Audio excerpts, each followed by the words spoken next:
অনেকেরই কিন্তু অভিযোগ ফেসবুকে কিন্তু এরকম খারাপ ভিডিও এবং ছবি টাইমলাইনে সবসময় এসে থাকে। তো দেখা যাচ্ছে যে বাচ্চারা দেখে অনেকেই কিন্তু দেখে ফেলে। তো আজকে আমি দেখাবো এই অপশনটি আপনি কিভাবে অফ করবেন, যে এরকম খারাপ ভিডিও এবং ছবি আসা বন্ধ করার জন্য এই অপশনটি দেখাবো। তো যদি ভিডিওটি ভালো লেগে থাকে অবশ্যই ভিডিওটি আপনি শেয়ার দেখার সুযোগ করে দিবেন। তো চলুন মূল ভিডিওটি চলে যায়। এর আগে বলবো এরকম গুরুত্বপূর্ণ ভিডিও পেতে অবশ্যই পেজটি ফলো দিয়ে রাখবেন। এজন্য সর্বপ্রথম আপনি চলে আসবেন আপনার ফেসবুকে আসার পর অফিসিয়াল অ্যাপসে ক্লিক করুন।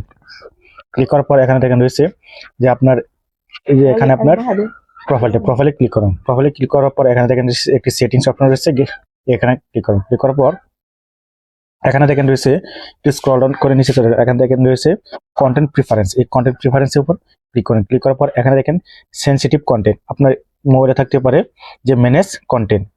এই সেনসিটিভ কন্টেন্টের উপর আপনি ক্লিক করুন। ক্লিক করার পর এখানে দেখেন যে ডিফল্ট অবস্থায় রয়েছে, এটিকে আপনি ডিফল্টে কিন্তু ব্লু মার্ক রয়েছে, এটিকে আপনি শো লেস এর উপর এটি ক্লিক দিয়ে দেবেন। দিয়ে এটি সিলেক্ট করার পর এখানে দেখেন রয়েছে সেভের উপর ক্লিক করেন।